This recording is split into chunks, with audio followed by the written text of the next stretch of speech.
ධනාක්‍රේෂන් YouTube channel එකට ඔයාලා සියලු දෙනාම ආයුබෝවන් කියලා පිළිගන්නවා. අද අපි කතා කරන්න යන්නේ කොහොමද මේ විදිහට PCB එකක් අපි ඩිසයින් කරගන්නේ ගෙදරදීම කියලා. ඉතින් අද අපි කතා කරන්න යනවා මේ PCB එක කොහොමද print out කරන්නේ කියන තැන ඉඳන් PCB එකේ අන්තිම නිමාව දක්වා තියෙන සියලුම step අපි අද මේ වීඩියෝ එකෙන් කතා කරන්න යන්නේ. ඉතින් දිගටම රැඳෙන්න ඉන්න කියලා ආරාධනා කරනවා. වීඩියෝ එකත් එක්ක එහෙනම් අපි යමු වීඩියෝ එකට.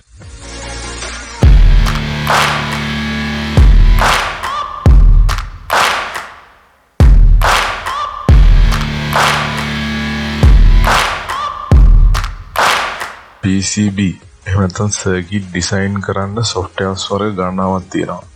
Eagle, Altium Designer, ECD online tool එක වගේ ගොඩාක් softwares තව එන්නත් ඉස්සරහට ඉඳී තියෙනවා.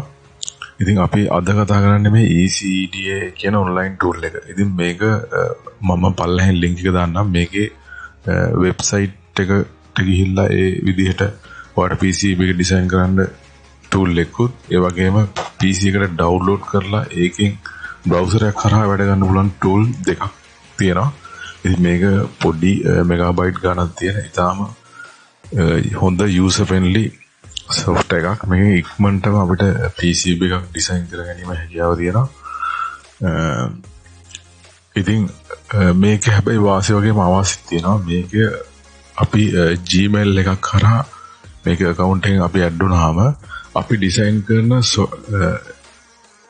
කරන සර්කිට් එක ඒ කට්ටියගේ ක්ලවුඩ් එකේ රැඳෙනවා. ඉතින් ඒක ඕන කෙනෙක්ට ඩවුන්ලෝඩ් කරලා ආයෙත් ප්‍රයෝජනට ගන්න පුළුවන්. ඉතින් මේක අර අපි සාමාන්‍ය normal සර්කිට් වලට ඇඳගත්තට මොකද අපි සාමාන්‍යයෙන්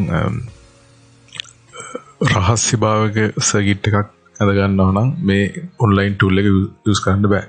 ඉතින් මම මෙතනදී පාවිච්චි කරනවා double side PCB එකක්.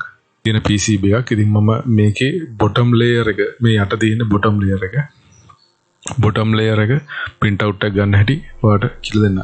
ඉතින් මේ විදිහට බලපුවම මේකේ නිල් පාටින් මේ දක්වලා තියෙන bottom layer එක. ඉතින් මෙතන file ගිහිල්ලා file එකේ export කියන එක තෝරලා අපිට PDF එක select කරලා මෙතනින් ඔයාලට පේනවා top layer, bottom layer, top skin layer කියලා. ඉතින් මේකේ top layer කියන්නේ උඩ තියෙන layer එක, bottom layer කියන්නේ යට තියෙන layer එක. ඒ වගේම top skin layer කියලා තියෙන කහ පාටින් මේ component දක්වන layer එක. ඉතින් අපිට ඕනේ bottom layer එක විතරයි. මම bottom layer එක ටික් කරලා මේවා මෙහෙම තියලා මේක export කරගන්නවා. export කරද්දී අපිට file එක කොතන save වෙන්න ඕනේ කියලා අහනවා.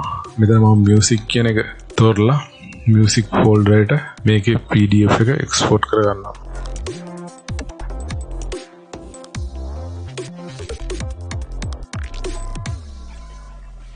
ඉතින් export එක යන තප්පරයක් විතර.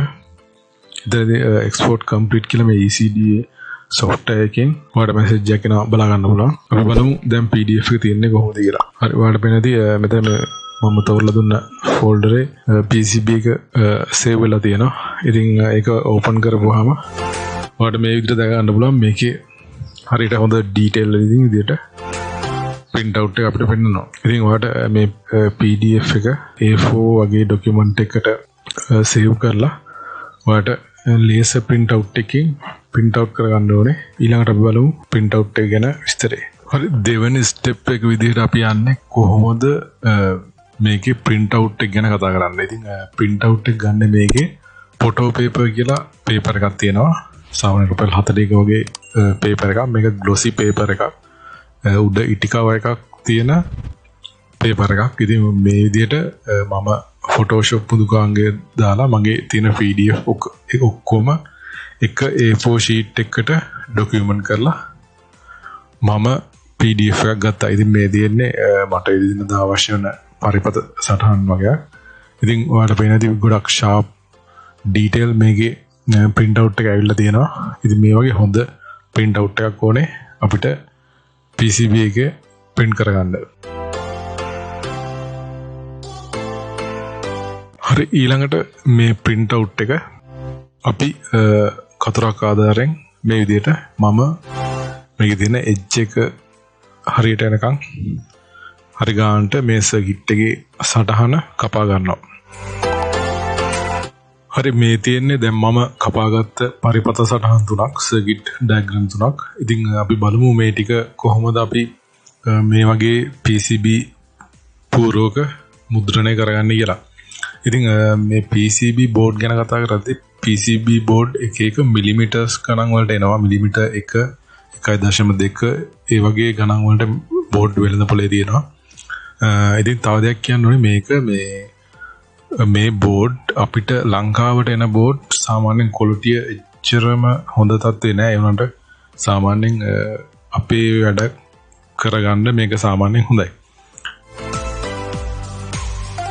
මේක සාමාන්‍ය SMD කම්පොනන්ට් වගේ අර මම කලින් කතා කරලා දෙනවා හීටින් පෑඩ් එකකින් කොහොමද සෝල්ඩරින් කරන්නේ කියලා මේ SMD කම්පොනන්ට්.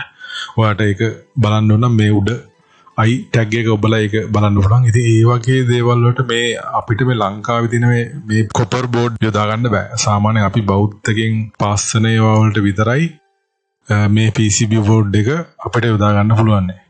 ඉතින් තව අවශ්‍යයක් තියෙන මේක ඩබල් ලේයර් බෝඩ් නෙමෙයි සිංගල් ලේයර් බෝඩ් තමයි ලංකාවේ ගොඩක් තියෙන්නේ. ඉතින් අපිට ඒක ජම්පර් දාලා හදා ගන්න වෙනවා. ඉතින් මම මේ විදිහට මේ ලකුණු කරගත්ත PCB එක ග්‍රයින්ඩර් එකක් ආධාරයෙන් මේක කපා ගන්නවා. ඉතින් ඔයාලට කියත් පටියක ආධාරනුත් මේ PCB බෝඩ් එක කපා ගන්න පුළුවන්.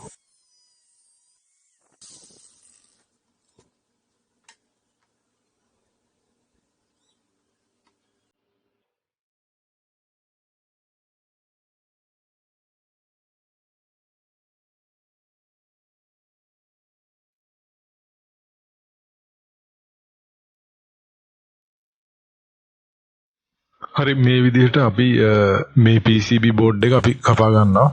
ඉතින් මේ විදිහට මම කෑලි 3ක් කපලා ගත්තා. ඉතින් ඊළඟ ස්ටෙප් නම්බර් 3 තමයි තුන්වෙනි පියවර විදිහට අපිට කරන්න තියෙන්නේ මේ PCB පුරු බ්‍රාසෝ කියලා කෙමිකල් එකක් තියෙනවා හાર્ඩ්වෙයාර් ෂොප් වල. සාමාන්‍යයෙන් මිලිලිටර් 100 වගේ රුපියල් 150ක් වගේ වෙන්න මේ බෝතලේ 150 200ක් වගේ වෙන්නේ. ඉතින් මේක හොඳට හොල්ලලා මේකේ තියෙන කෙමිකල් ටික හොඳට මේ වගේ ටිෂු පේපර් එකකින් අපි මේ PCB හොඳට ක්ලීන් කරගන්න ඕනේ. ඉතින් මේ වගේ ටිෂු පේපර් එකක් අරගෙන අපි කෙමිකල් ටිකක් දාලා අපි මේ විදිහට මේ වගේපහම මේක තනිකර හොඳ පාට ක්ලීන් වෙලා යනවා. සමහරු කරනවා මේක ඇත්තටම සමහරු වැලි කඩදාසියකින් හොරනවා. ඉතින් වැලි කඩදාසියකින් කවදාවත් හොරන්න එපා. මොකද වැලි කඩදාසියකින් මේක හොරපුවාම අපිට නියම ක්වොලිටියට මේ PCB එක ගන්න බැරි වෙනවා. මොකද වැලි කඩදාසියකින් කාණු වගේ මේකේ තියෙන තඹ ටික ගොඩක් හීරෙනවා. ඉතින් ඒ හින්දා අපිට එතකොට එහෙම හීරුනහම කාණු වගේ තියෙන හින්දා හරියට අපි කපාගත්ත PCB layout එක මේකේ හොඳට print වෙන්නේ නැහැ. ඒ හින්දා මේක බ්‍රාසෝ කෙමිකල් එක ගාලා හොඳට පොලිෂ් කරගන්න. හරි. ඉතින් මේ තඹ පූර්වයේ තියෙන ජරාව ටික ගියන් පස්සේ තඹතු පූර්වයේ තියෙන අනවශ්‍ය දේවල් ගියන් පස්සේ හොඳට මේක කණ්ණාඩියක් වගේ දිලිසෙනවා.